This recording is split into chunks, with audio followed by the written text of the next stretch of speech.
하나님, 오늘 우리를 예배의 자리로 불러주시고 영과 진리로 하나님만 예배하게 하신 것 참 감사합니다. 하나님, 오늘 우리에게 말씀하여 주옵소서. 성령님, 말하는 자나 듣는 자나 함께 변화받고 새로워지는 귀한 시간 될 수 있도록 인도하여 주옵소서. 감사드리며 귀하신 예수님의 이름으로 기도합니다. 아멘. 가장 중요한 게 뭘까요? 가장 중요한 게 뭘까요? 어떤 분이 이런 말 하더라고요. 가장 중요한 것은 가장 중요한 것을 가장 중요하게 여기는 게 가장 중요하다. 무슨 말인지 아시겠어요? 가장 중요한 것은 가장 중요한 것을 가장 중요하게 여기는 것이 가장 중요합니다. 2013년 스페인 북부에서 열차 탈선 사고가 있었습니다. 열차가 레일을 달려야 되는데 레일에서 벗어난 거죠. 평상시에는 가장 안전하고 가장 신속한 교통수단이지만 그 열차가 레일에서 벗어나는 순간 다른 어떤 교통수단보다도 더 끔찍한 결과가 나왔습니다. 140명 넘는 사람이 심각한 부상을 입었고요, 80명 가까운 사람들이 목숨을 잃었습니다. 제가 그 뉴스를 접하면서 이런 생각을 한번 해보게 되었어요. 제자리를 지키는 것이 중요하구나. 내가 마땅히 있어야 될 자리를 있는 것이 정말 복되구나. 거기에서 벗어나는 것이 비극이요 재앙이라는 사실을 제가 깨닫게 되었습니다. 자동차를 한번 생각해 보세요. 자동차가 차도를 달릴 때는 참 안전합니다. 참 우리 가운데 유익합니다. 하지만 그 자동차가 사람들이 다니는 인도를 다닌다고 생각하면 참 끔찍하죠. 사람도 마찬가지입니다. 학생이 학생의 자리를 지키고 선생님이 선생님의 자리를 지켜야지 다른 곳에 가 있다면 그것이 바로 비극이 아닐까요? 아버지를 생각해 볼까요? 아버지가 가정을 지켜야죠. 하지만 가정을 지키지 않고 다른 곳에 가 있다면, 틀린 곳에 가 있다면 그 가정은 참 불행할 것 같아요. 멀리 갈 필요 없이 우리 목사들을 한번 생각해 보죠. 목사가 있어야 될 자리 교회요, 성도들을 돌보는 것이고 또 하나님의 사명을 감당하는 것일진데 목사가 그 자리를 지키지 않고 틀린 곳에 가 있다면 참 불행한 것이 아닐까요? 제 자리를 지키는 것, 내가 마땅히 있어야 될 자리를 있는 것, 이것이 바로 복이라는 거예요. 그리고 그 반대가 곧 죄라는 거죠.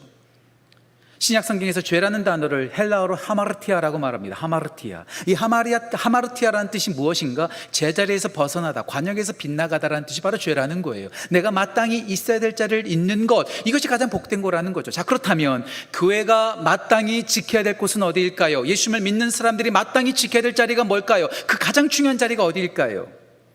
사도 바울은 말합니다. 그리스도 예수 아니라고요. 그래서 사도 바울은 성령을 통해서 그의 서신을 쓸 때마다 예수 그리스도 아니라는 말을 참 많이 썼어요. 그래서 많은 신학자들이 이렇게 말하더라고요. 바울의 신학은 곧 그리스도 안의 신학이다. In Christ theology and Christos theology. 그리스도 안에 거하는 것이 그만큼 중요하다는 거예요. 그래서 사도 바울은 164번 정도를 썼대요. 그만큼 많이 기록한 것이죠. 예수 그리스도 안에 있는 것보다 소중한 것 없기 때문에 그렇게 말한 거예요. 제가 여러분들 가운데 164개를 다 소개할 수는 없을 것 같고요. 제가 한번 나름대로 정리해봤어요. 예수 그리스도 안에 무엇이 있는가? 8가지로 제가 요약해봤습니다. 잘 들어보세요. 예수 그리스도 안에서 우리는 무엇을 누릴 수 있는가? 첫 번째, 예수 그리스도 안에서 우리는 새로워집니다. 고린도후서 5장 17절 말씀, 그런즉 누구든지 그리스도 안에 있으면 새로운 피조물이라 이전 것은 지나갔으니 보라 새 것이 되었도다. 예수 그리스도 안에서 새롭게 됩니다. 두 번째, 예수 그리스도 안에서 우리는 죄사함을 받습니다. 로마서 3장 24절 말씀, 그리스도 안에 있는 성령으로 말미암아 하나님의 은혜로 값없이 의롭다 하심을 얻은 자 되었느니라. 예수 그리스도 안에서 우리는 죄사함을 받습니다. 세 번째, 예수 그리스도 안에서 우리는 생명을 경험합니다. 디모데후서 1장 1절 말씀, 그리스도 예수 안에는 생명의 약속으로 사도된 나 바울은 예수 그리스도 안에 생명이 있어요. 네 번째, 예수 그리스도 안에서 우리는 자유를 경험합니다. 로마서 8장 1절과 2절 말씀, 그러므로 그리스도 예수 안에 있는 자에게는 결코 정죄함이 없나니 생명의 성령의 법이 죄와 사망의 법에서 너를 해방하였음이라. 예수 그리스도 안에서 자유를 경험해요. 다섯 번째, 예수 그리스도 안에서 우리는 보호를 경험합니다. 빌립보서 4장 6절과 7절 말씀, 아무것도 염려하지 말고 오직 모든 일에 기도와 간구로 너희 구할 것을 감사함으로 하나님께 아뢰라. 그러면 모든 지각에 뛰어난 하나님의 평강이 그리스도 예수 안에서 어떻게 해요? 우리를 지키시리라. 여섯 번째, 예수 그리스도 안에서 우리는 능력을 경험합니다. 빌립보서 4장 13절 말씀, 내게 능력 주시는 자 안에서, 내게 능력 주신 자 그리스도 예수 안에서 우리는 모든 것을 할 수 있느니라. 아멘. 예수 그리스도 안에 능력이 있습니다. 일곱 번째, 예수 그리스도 안에서 우리는 승리를 경험합니다. 고린도후서 2장 14절 말씀, 항상 우리를 그리스도 안에서 악에서 이기게 하시고, 마지막 8번째, 예수 그리스도 안에서 우리는 하나님 아버지께 영광을 돌리게 됩니다. 고린도후서 1장 20절 말씀, 그리스도 예수 안에서 하나님의 약속은 얼마든지 예가 되나니 그런즉 우리가 아멘하여 하나님께 영광을 돌리게 되느니라. 예수 그리스도 안에서 새롭게 됩니다. 예수 그리스도 안에서 죄사함을 받게 됩니다. 예수 그리스도 안에서 생명과 자유를 경험하고 보호를 받고 또 능력을 경험하고 승리케 되어지고 하나님께 영광을 돌리게 됩니다. 예수 그리스도 안에 모든 것이 있습니다. 그래서 우리는 이렇게 고백할 수 있죠. 예수님 한 분만으로 충분합니다. 예수 그리스도 안에 모든 게 있어요. 예수 그리스도 안에 머물러야 돼요. 우리가 정말로 중요한 것, 우리 교회가 그리스도 안에 거하는 것, 예수 그리스도 밖에 있는 것이 곧 비극이요, 그것이 바로 불행이라는 거죠. 자, 그렇다면 더 중요한 질문 할게요. 어떻게 우리가 예수 그리스도 안에 거할 수 있을까요? 단 한 가지입니다. 예수님을 믿어야 하는 거죠. 히브리서 11장 6절 말씀, 하나님께 나아가는 자는 반드시 그가 계신 것과 자기를 찾는 자들에게 상 주시는 이심을 어떻게 해요? 믿어야 할지니라. 로마서 3장 28절 말씀, 오직 믿음으로 우리가 의롭게 되는 것, 믿음으로 예수 안에 거해야 된다는 거죠. 그런 의미에서 오늘 사도 베드로가 예수님 앞에서 처음으로 신앙 고백을 합니다. 이렇게 고백하죠. 주는 그리스도시요 살아계신 하나님의 아들입니다. 이 믿음의 고백이 2000년 전 사도 베드로에게만 고백되는 것이 아니라, 제자들에게만 고백되는 것이 아니라, 오늘을 살고 있는 우리 모든 성도들 가운데 우리의 고백이 되기를 간절히 소원합니다. 그 믿음의 고백으로 우리는 in Christ, 그리스도 안에 거하게 됩니다. 자, 그렇다면 오늘 사도 베드로가 고백한 이 믿음의 고백을 통해서 우리가 정말로 고백해야 될 믿음의 고백은 무엇일까요? 오늘 시간이 허락되는 대로 3가지로 함께 고백을 나누면서 우리 모두가 이런 믿음의 고백으로 예수 안에 거하는 복된 성도들 되시기를 주님의 이름으로 축복합니다. 자, 우리가 고백해야 될 고백은 무엇일까요? 첫 번째 믿음의 고백은 예수님은 하나님이십니다. 우리가 하나님이 아니라 예수님이 하나님이라는 거예요. 그런데요, 이 시대의 복음은 뭔지 아세요? 이 시대 사람들이 좋아하는 게 뭔지 아세요? 내가 하나님이라는 거예요. 내가 중요하다는 거예요. 내 생각, 내 취향, 내 느낌, 내 결정, 내 모든 것들이 다 중요하다는 거예요. 나만 괜찮으면 다른 사람 다 불행해도 괜찮다고 말해요. 내가 불행하면 다른 사람 다 괜찮아도 그 불행하다고 말을 해요. 세상은요, 나 중심이에요. 나 중심이에요. 내가 중요하다는 거예요. 그래서 세상의 복음은 이렇습니다. 당신이 중요합니다. 그리고 당신은 뭐든지 할 수 있습니다. 이게 바로 세상의 고백이에요. 그리고요, 조금이라도 힘든 일이 생기거나 불가능한 일을 만나면 우린 불행하다고 말해요. 불행하다고 말해요. 정말 세상이 말하는 복음대로 우리가 모든 것을 다 할 수 있습니까? 우리 가운데 정말 불가능이 없나요? 우리 목사님이 설교하면서 이런 말 하더라고요. 우리는요, 거울이 없으면 이빨에 고춧가루 낀 것도 못 알아본대요. 그렇잖아요. 거울 없으면 내 얼굴에 뭐가 묻어 있는지, 이빨에 뭐가 있는지, 넥타이는 제대로 맸는지, 거울 하나 없으면 우리 자신을 돌볼 수도 없을 만큼 그만큼 무익한 사람들이 우리들인데 우리가 어떻게 모든 것을 다 할 수 있어요? 그런데 세상 사람들은 말해요. 불가능이 있으면, 뭔가 불가능한 힘든 일이 생기면 우리는 불행하다고 말을 합니다. 그런데요, 예수님을 믿는 사람들은 달라요. 아니요, 우리 예수님께서 말씀하시죠. 너희들이 모든 것을 할 수 있을 때가 행복한 것이 아니라 너희들이 할 수 없는 불가능한 일을 만날 때, 그때가 바로 복된 시간이라는 거예요. 왠지 아세요? 우리가 불가능을 만날 때 바로 하나님께서 개입하시거든요.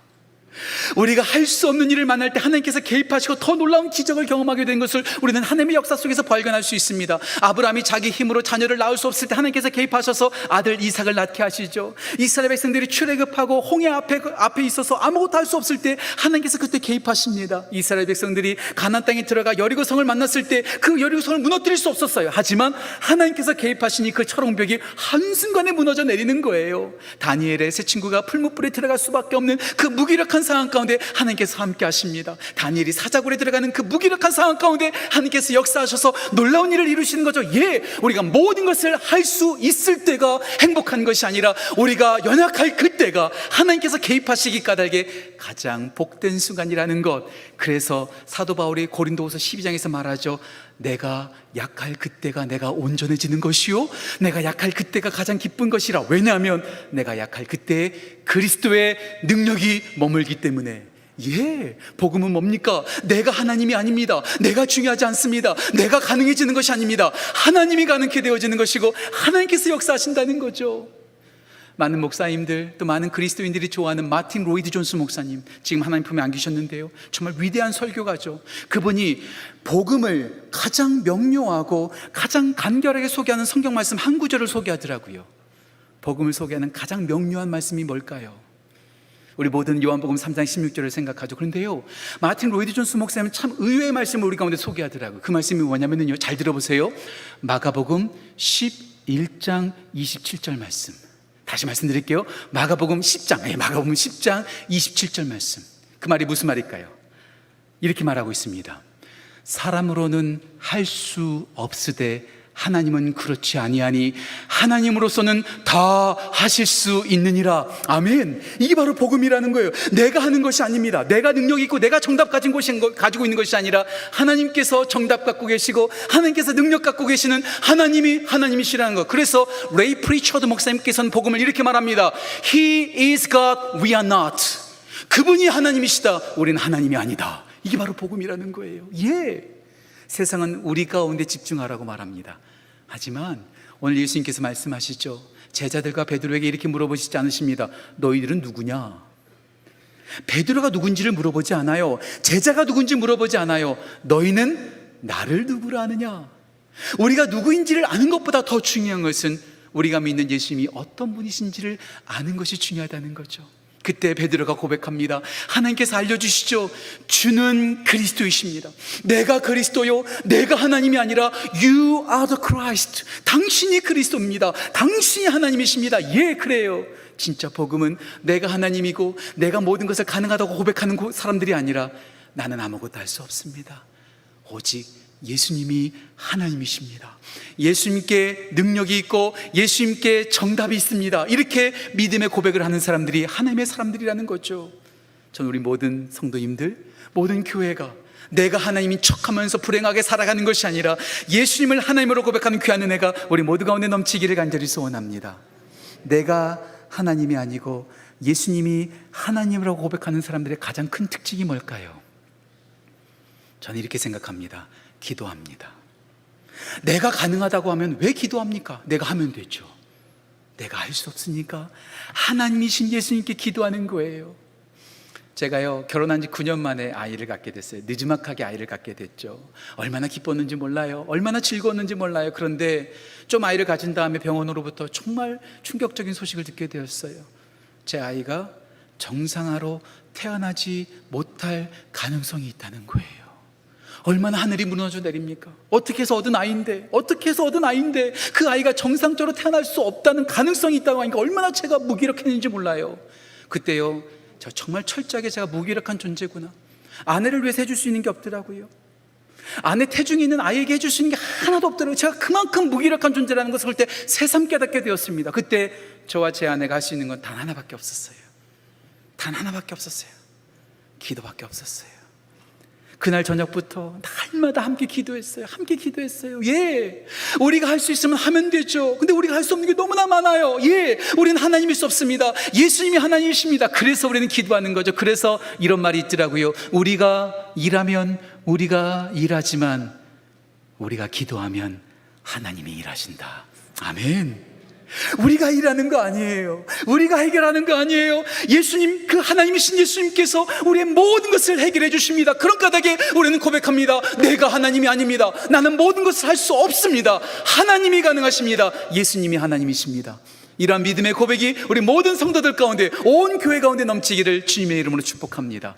첫 번째 신앙의 고백, 내가 하나님이 아니라 예수님이 하나님이십니다. 두 번째 우리가 고백해야 될 믿음의 고백은 무엇일까요? 예수님은 구원자십니다. 예수님은 구원자십니다. 세상에서 가장 부자가 누굴까요? 요즘 일론 머스크라고 말하기도 하더라고요. 근데요, 저 세대만 해도 가장 부자는 빌 게이츠였어요. 빌 게이츠. 그런데 여러분들, 빌 게이츠가 진짜 돈이 많잖아요. 그런데요, 그 빌 게이츠가 돈 많은 게 저랑 무슨 상관이 있어요? 그렇죠? 부러울 뿐입니다. 한국에 오면 이런 말을 하더라고요. 한국 사람들은 배고픈 사람은 별로 없고 배 아픈 사람만 많대요. 부러운 거예요. 짜증나는 거예요. 돈이 많은 게 짜증나고 부럽죠. 예, 빌 게이츠가 돈 많은 거 우리는 아무 상관없습니다. 그런데 여러분들 이런 얘기 들어보셨나요? 빌 게이츠가 만약 임광의 아버지라면 이야기는 달라집니다. 그가 돈이 많은 건 저랑 아무 상관없지만 그가 제 아버지가 되면 이야기는 달라집니다. 왜요? 그의 모든 것이 저의 것이기 되기 때문에. 예, 그래요. 예수님은 하나님이십니다. 그런데요, 예수님이 하나님이신 것과 우리가 무슨 상관이 있어요? 아무 상관없어요. 그런데요, 그 하나님이신 예수님께서 우리를 위하고 계신다면, 그 하나님이신 예수님께서 우리를 사랑하신다면 이야기는 달라집니다. 예, 그렇죠. 우리 예수님은요, 하늘 보좌 우편에 그냥 떵떵거리면서 계신 분이 아니세요. 우리를 위하시는 분이세요. 우리를 사랑하시는 분이세요. 그래서 우리를 구원하시기 위해서 이 낮은 땅까지 임하셨어요. 이게 바로 인카네이션, 성육신이 아닐까요? 예, 우리 예수님께서 우리를 너무나 사랑하세요. 이 땅에 오신 이유가 뭘까요?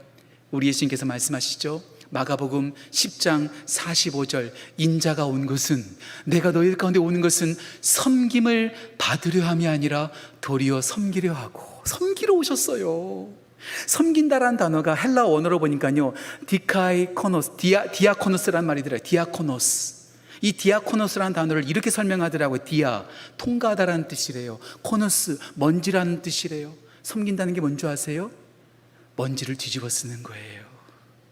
우리 예수님께서 우리를 너무나 사랑하셔서 우리를 구원하시기 위해서 이 땅에 오셔서 먼지를 뒤집어 쓰시면서 우리를 섬기시는 거예요. 그리고 마가복음 10장 45절은 그렇게 끝나지 않아요. 많은 사람들을 위하여 자기 목숨을 대속물로 주시기 위해서, 우리를 구원하시기 위해서 우리 예수님께서 십자가에서 죽으신 거예요. 십자가에서 희생하신 거예요. 제가 미국에서 나오기 전에 우리 교회에서도 제가 나누었던 말인데요, 2021년 5월 달에 이탈리아 북부에서 있었던 실제 이야기입니다. 여러분들도 뉴스를 통해서 들어보셨는지 모르겠어요. 이탈리아 북부에 가보면 알프스 산지가 있고요, 거기에 모레나라고 하는 호수, 마조레라고 하는 호수가 있다고 하더라고요. 참 경치가 좋다고 하더라고요.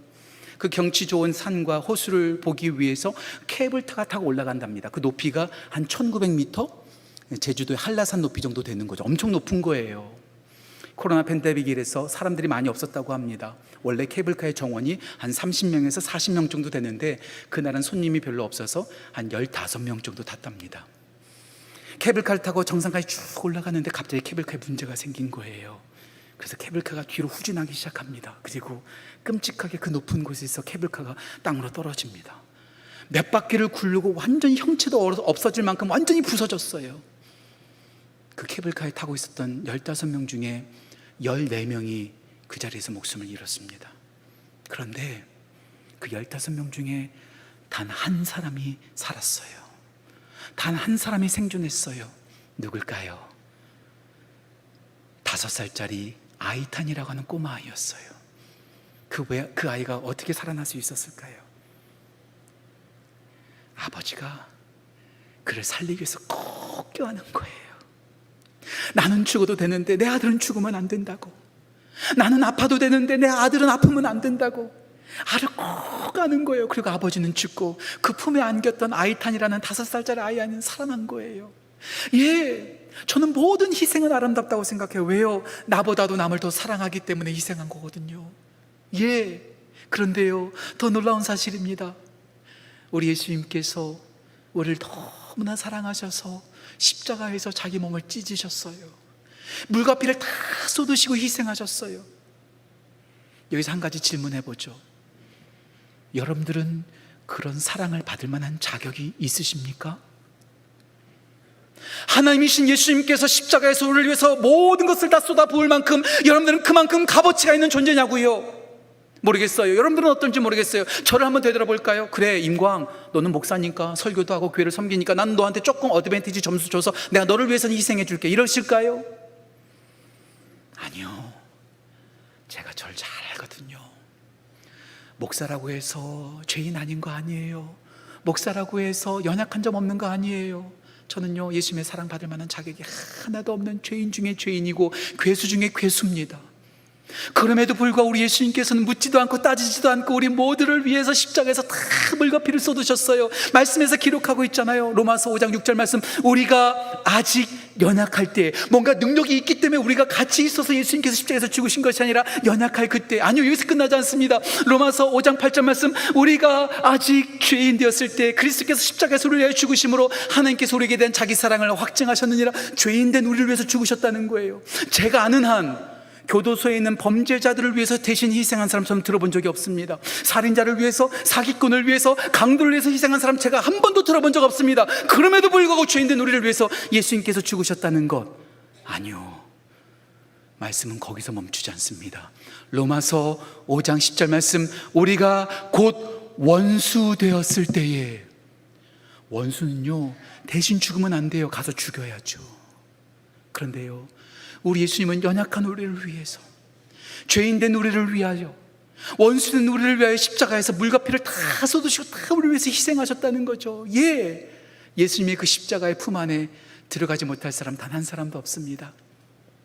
어떤 분이 예수님께 이렇게 질문했다고 하죠. How much do you love me? How much do you love me? 주님, 저를 얼마만큼 사랑하십니까? 그때 예수님께서 이렇게 답하셨다고 하죠. This much, 이만큼. 그리고 두 팔을 벌려 예수님께서 십자가에서 우리 모두를 위해서 죽으셨어요. 예수님의 품 안에 들어가지 못할 사람 없습니다. 이혼하셨습니까? 실직당하셨습니까? 학교에서 떨어지셨습니까? 어젯밤도 죄를 지으셨습니까? 아주 잘못된 습관 가운데 살아가고 계십니까? 그 누구도 예수님의 품 안에 들어오지 못할 사람 단 한 사람도 없습니다. 우리 예수님께서 우리 모두를 위해서 두 팔 벌려 희생하셨습니다. 그래서 우리는 이렇게 고백합니다. 우리는 스스로 구원받을 수 없습니다. 예수님이 우리의 구원자십니다. You are the Christ. 당신이 우리의 그리스도입니다. 이런 고백이 우리 성도님들의 고백, 우리 모든 교회의 고백이 되기를 주님의 이름으로 축원합니다. 우리가 하나님이 아니라 예수님이 하나님이십니다. 우리가 스스로 구원받는 것이 아니라 예수님께서 우리를 구원하셨습니다. 마지막 세 번째 우리의 믿음의 고백, 예수님은 살아계십니다. 예수님은 살아계십니다. 천하를 호령했던 징기스칸, 알렉산더, 나폴레옹, 그렇게 강력한 힘을 가지고 있었지만 그들도 죽음 앞에서는 무기력했습니다. 세상에서 돈이 가장 많았다고 말하는 락펠러, 돈이 많았지만 그도 죽음을 이길 수 없었습니다. 세상에서 가장 똑똑하다고 말하는 알버트 아인슈타인, 그도 죽음을 극복해내지 못했습니다. 아무리 돈이 많아도, 아무리 똑똑해도, 아무리 힘이 있어도 우리 인간은 절대로 이겨낼 수 없는 것, 바로 죽음입니다. 제가 예언 하나 할까요? 100% 맞는 예언 하나 할게요. 여기서 설교하는 저 반드시 죽습니다. 여러분들, 저만 죽을까요? 제가 여러분들한테도 또 하나 예언하죠. 여러분들도 반드시 죽습니다. 100년 뒤에 여기 계실 분 없어요. 제가 많이 봐드렸어요. 100년 뒤라고. 우리 모두는 죽습니다. 히브리서 9장 27절 말씀, 사람이 한 번 죽는 것은 어떻게 된 거라고요? 정해진 것이요. 우리 인간은 아무리 과학이 발달하고 아무리 테크놀로지 모든 것들이 발달한다 할지라도 죽음을 이길 수 없습니다. 모두 죽습니다. 그런데요, 하나님이신 예수님께서도 죽으셨어요. 어디서? 십자가에서 죽으셨어요. 하지만 예수님의 죽음은 거기서 끝나지 않았어요. 우리 예수님은 사망 권세를 이기시고 3일 만에 부활하셨어요. 그래서 유진 피러스 목사님께서 이런 말씀하시더라고요. 예수님의 죽으심은 죽음을 이긴 죽음이다. 또 이렇게 말씀하시더라고요. 죽음을 죽여버린 죽음이다. 우리 예수님은 3일 만에 부활하셨어요. 그리고 지금도 살아계십니다. 어떤 목사님이 이런 말씀하시더라고요. 예수님이 어떻게 해서 살아계신다고요? 시퍼렇게 살아계신대요. 우리 예수님께서 살아계세요. 그래서 오늘 베드로가 고백하죠. 주는 그리스도시요 살아계신 하나님의 아들이십니다. 죽은 존재가 아니라, 잠시 존재하는 것이 아니라 영원히, 어제나 오늘이나 영원토록 동일하신 영원히 살아계신 우리 주님, 그분이 바로 우리 예수님이십니다. 그런데요, 베드로의 고백에서 이 살아계시다라는 이 헬라어 단어가 자오라는 단어더라고요. 자오. 이 자오라는 단어가 living, 살아있다는 뜻도 있지만 holding, 붙잡아주다. 우리 예수님께서 살아계신 것만이 아니라 우리를 붙잡아주고 계세요. 우리를 절대로 놓치지 않으세요. 우리를 절대로 잃어버리지 않으세요. 그래서 예수님께서 말씀하셨죠. 요한복음 10장 28절 29절 말씀, 아버지의 손에서 우리를 빼앗을 자가 없다. 내비게이터 선교단체에서 제자훈련할 때 이런 말 많이 한다고 하지 않아요? 우리가 예수님의 손을 붙잡고 있대요. 하나님의 손을 붙잡고 있대요. 이렇게 붙잡고 있지 않대요. 이렇게 붙잡고 있으면 우리가 놔버리면 싹 빠져버리거든요. 우리 주님은 우리를 어떻게 붙잡고 계실까요? 이렇게 붙잡고 계시는 것이 아니라 이렇게 붙잡고 계신대요. 우리가 힘이 빠져도, 우리가 너무나 힘들어도 우리 주님께서 우리의 팔목을 붙잡고 계시기 때문에 우리를 절대로 잃어버리지 않으시는 분. 그래서 사도 바울이 또 성령님을 통해서 고백하죠. 로마서 8장 38절 39절 말씀, 확신하건대 사망이나 생명이나 천사들이나 권세자들이나 능력이나 높음이나 깊음이나 다른 어떤 피조물이라도 우리를 그리스도 예수 안에 있는 하나님의 사랑에서 끊을 수 없으리라. 아멘. 우리 주님께서 우리를 붙잡고 계세요. 한국에 오니까 이제 팬데믹이 끝나면서 IMF 때보다 더 힘들어질 거래요. 더 어려워질 거래요. 예, 힘들어질 것입니다. 하지만 우리 주님께서 우리를 붙잡고 계시면 우리는 절대로 쓰러지지 않습니다. 우리는 절대로 넘어지지 않습니다. 포기하지 마세요. 살아계신 주님께서 우리를 붙잡고 계십니다. 성경에서 나오는 가장 많은 하나님의 약속이 뭘까요? 성경 말씀 속에서 하나님께서 우리 가운데 가장 많이 하시는 약속이 뭘까요? 내가 너를 사랑할게, 내가 너를 도와줄게, 내가 너를 이기게 해줄게. 아니래요. 성경에서 우리 가운데 가장 많이 하시는 하나님의 약속, I will be with you. 내가 너와 함께 할 거야. 내가 너와 함께 할 거야. 예, 그래요. 아무리 풍파가 몰아닥치고 아무리 환란이 있다 할지라도 우리 주님께서 나를 붙잡아 주시고 살아계신 하나님께서 나를 함께 하신다면 우리는 그 어떤 것도 이겨낼 수 있습니다. 제 친구 목사가 이런 고백하더라고요. 지나온 날을 돌아보니 에베네셀 하나님이 생각나고, 앞으로 살아갈 날을 바라보니 여호와 일의 하나님이 생각나고, 지금을 바라보니 임마누엘 하나님이 생각난다. 멋진 고백 아니에요? 지금까지 살아온 건 내가 잘 산 것이 아니라 에베네셀 하나님께서 도와주셨기 까닭에 여기까지 왔고, 앞으로 살아갈 날도 참 힘들고 험난해 보이지만 여호와 일의 하나님께서 나에게 공급해 주실 것이기에 우린 살아갈 수 있고, 지금 내가 여기 서 있는 것도 내가 서 있는 것 아니요 임마누엘, 나와 함께 하신 하나님께서 함께 하시기 까닭에 서 있다는 거예요. 예, 우리가 하나님이 아니요 예수님이 하나님이십니다. 우리가 구원받는 것 아니요 우리 예수님께서 나를 위해서 십자가에서 희생하셨기 까닭에 우리가 구원받았습니다. 그리고 그 죽으신 예수님께서 3일 만에 부활하셔서 우리를 붙잡고 계시기 까닭에 우리가 지금도 일어설 수 있습니다. 이 믿음의 고백, 이 믿음의 고백이 우리 모든 성도님들의 고백 되시기를 주님의 이름으로 축원합니다. 전 설교 시작하면서 무엇이 가장 중요한 것이냐는 질문을 드렸어요. 가장 중요한 게 뭐라고요? 벌써 잊어버리셨어요. 가장 중요한 것을 가장 중요하게 여기는 것이 가장 중요하다. 교회에서 가장 중요한 게 뭘까요? 예수님을 믿는 사람들에게 가장 중요한 것은 무엇일까요? 돈이요? 돈은요 삼성 가면 더 많아요. 지식이요? 대학교 가면 더 많아요. 힘이요? 힘은 국회의사 가면 더 많아요. 교회가 정말 가지고 있는 것, 바로 예수님을 믿는 믿음이지요. 그래서 예수님께서 주는 그리스도시요 살아계신 하나님의 아들입니다라는 그 믿음의 고백을 들으시고 예수님께서 말씀하세요. 이 반석 위에 내가 내 교회를 세우리라. 우리의 교회 아니에요, 목사의 교회 아니에요, 성도들의 교회가 아니에요. 예수님의 교회를, 예수님의 믿음의 고백에 세워진다는 것. 예, 이 세상에서 정말 필요한 것이 무엇일까요? 오랜만에 6년 만에 미국에 산곡 들어오니까 곳곳마다 황무지예요. 곳곳마다 어렵다는 소리가 많아요. 이 황무지를 어떻게 꽃동산으로 바꿀 수 있을까요? 오직 예수 그리스도의 이름밖에 없습니다. 오직 예수 그리스도의 믿음의 고백밖에 없습니다. 한 가지의 이야기만 하고 오늘 설교를 마치죠. 제가 너무나 존경하는 이 스탠리 존스라고 하는 인도 선교사님이 계세요. 지금은 하나님 품에 안 계셨는데요, 이 스탠리 존스 목사님이 은퇴하실 나이가 지났음에도 불구하고 70이 넘으셨어도 인도에서 계속해서 선교 사역을 하고 계셨대요. 그런데 갑작스럽게 뇌일혈, 뇌출혈과 좀 비슷한 것 같아요. 쓰러지셨어요. 하반신 마비가 되셨어요. 움직일 수가 없어요. 걸을 수가 없어요. 미국에서 그분을 후송했습니다. 미국에서 병원에서 치료를 하는데 이 병원에 입원했다는 거죠. 그런데요, 이 목사님께서 아주 특이한 요청을 하셨다는 거예요.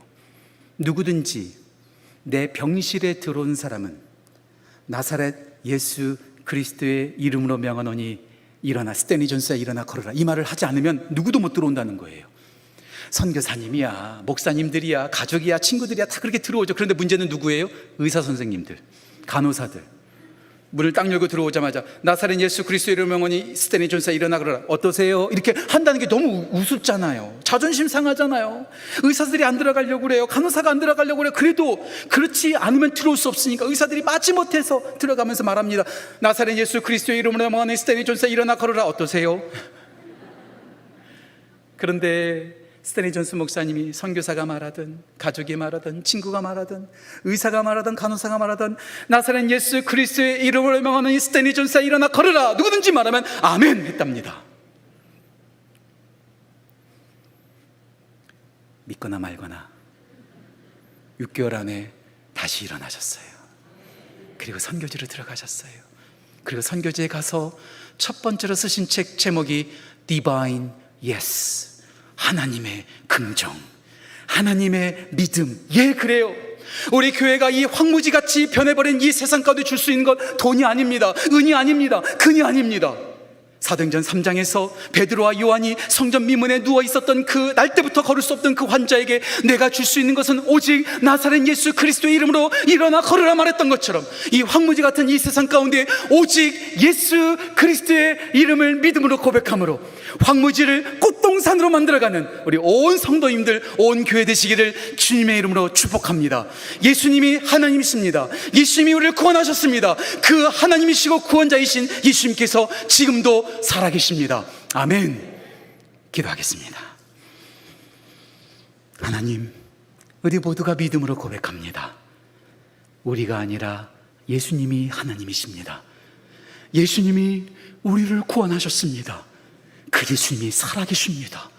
그 예수님을 황무지 같은 세상 가운데 선포하고 믿음으로 나아감으로 꽃동산으로 만들어가는 우리 모든 성도 온 교회 될 수 있도록 주여 인도하여 주옵소서. 감사드리며 귀하신 예수님의 이름으로 기도합니다. 아멘.